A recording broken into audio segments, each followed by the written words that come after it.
Season 55, War number 4. Today we matched up against HCPX, and the bands are Nefaria, Hulk, Serpent, Silk, and Null.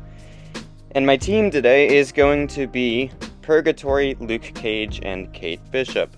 So, a bit of a different war team today. I don't have Prowler for once, and Luke is back for a good bit of fights as well, but this is going to be an interesting war for Purgatory. I have 2 path fights and a mini with her. There was an opportunity for me to maybe have 2 minis with her, but I ended up using Luke for that mini instead, which we'll get to later. But I could have also taken this first fight with Purgatory, which, if I took this first fight with Purgatory, it would have given me another soul for the rest of the war. There's literally nothing stopping me from doing this with Purgs. I just kind of used Luke instead. So in hindsight, I honestly would have went Purgs, just take the other soul for my other fights later. But yeah, Luke is going to make a joke of this Shathra. She's going to gain some physical resistance and some prowess. Just don't eat the special attacks, and then I'm going to get the double concussion here, which is going to shut off literally everything. So Shathra's already almost dead. There's not even much left to say about it. She's not tactic defense, so there's no unstoppable if I trigger a buff or whatever. No withers and stuff like that. So fight goes down. And now we're using Purgatory for this infamous Iron Man on node 15. He's not really doing much on this node. I guess with aggression prowess it can hurt a lot if you do get caught by his special attacks, which aren't necessarily the easiest to avoid. Or his SP1 at least. His SP2 is pretty easy to avoid. And then I dex the SP1 anyway. So he's really not doing anything on this node. More of a path split or a diversity placement, either one. And then Purgatory is just going to do a crap ton of damage, so drop the SP2, we have 2 armor breaks active, didn't get any crits on it, that's whatever, and he's going to go down with a combo here, and then he doesn't even get his regen, so fight goes down in just over 30 seconds, so pretty nice first fight for Purgatory.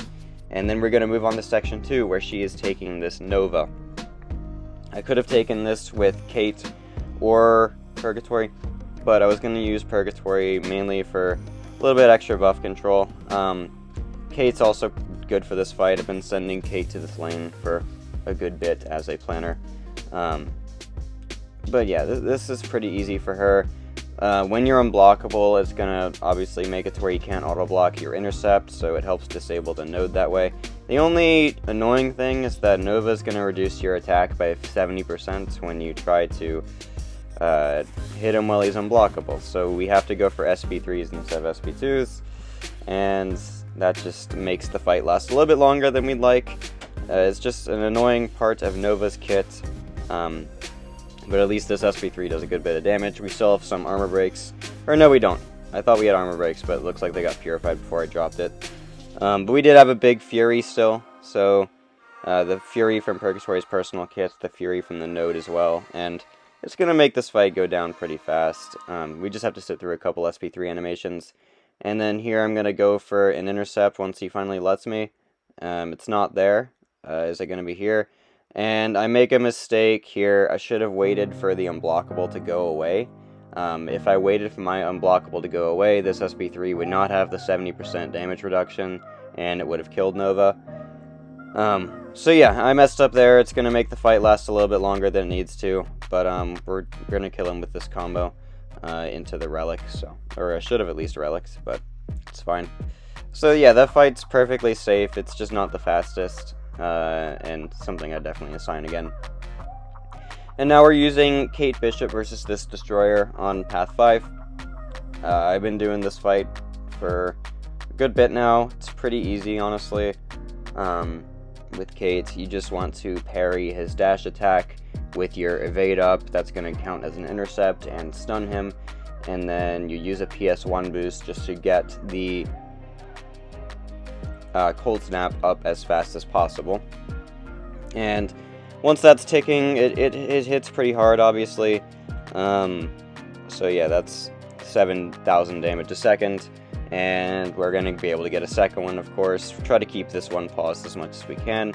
And then here I'm going to mess up. I should not have used my evade there, because now I can't intercept for a bit. So simple mistake on my part. This SB1 that I'm throwing is not going to benefit from the Fury, which is annoying. But at least I can get a parry and into a heavy attack to refresh my cold snaps, so that's helpful. But then we remove the protection again, knock him into the corner, drop another SP1 into the crush, and yeah, this guy is just about dead. So yeah, almost full health. And that was probably the longest fight that I've ever had with Kate versus Destroyer on that node. That was like 50 seconds or something. So now we're fighting Thanos on node 41 with Luke Cage. I almost took this fight with Purgatory. If I ramped the Mystic Soul, and if I ramped a Skill Soul possibly, I probably would have done it. I think Purgatory can do this fight, but when I was asking a couple people suggestions on what to plan for this, Luke Cage was the first choice they had, so that's what I decided to go with, and we're using my own Luke Cage, because Thanos is potentially the hardest defender in the decay pool right now, depending on what node he's on. This is a weird placement for him. I don't see a lot of alliances making this one, and it's probably not one I'd make myself.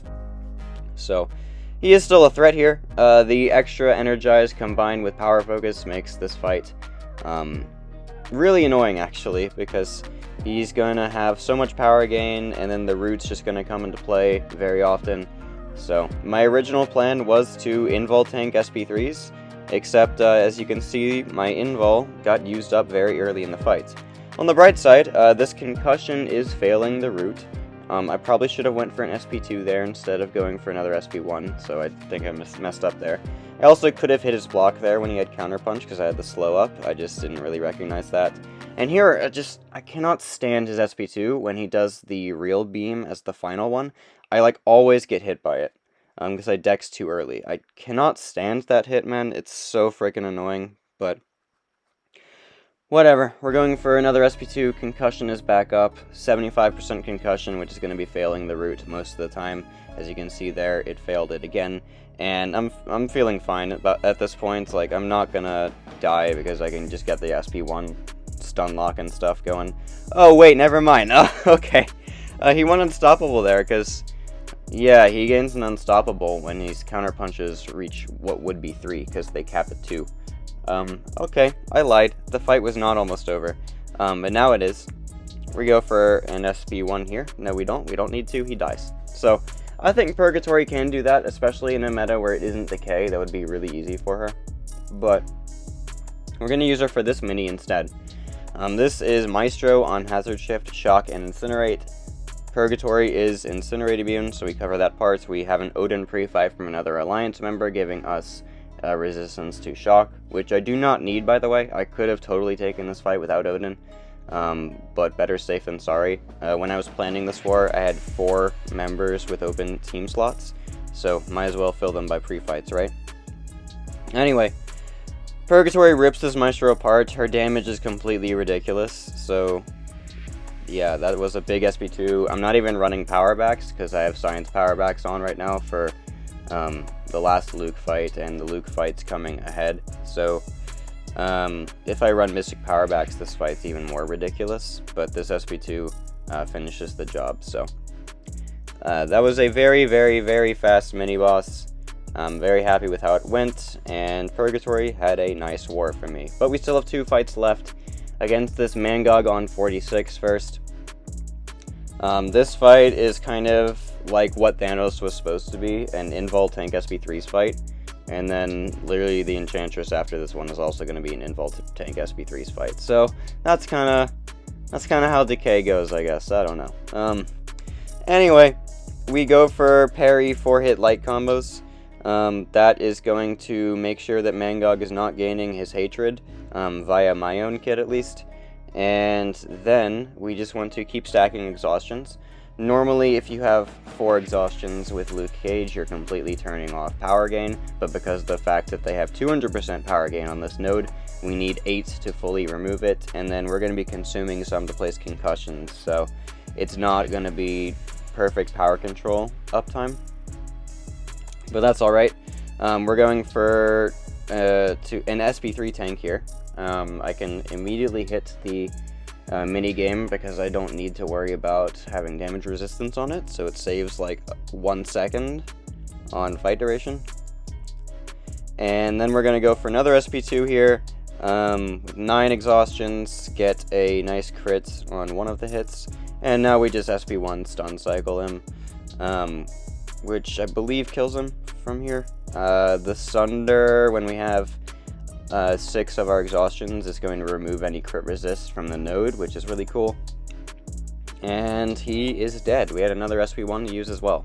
So, really solid. And then one final fight is against this Enchantress on node 48.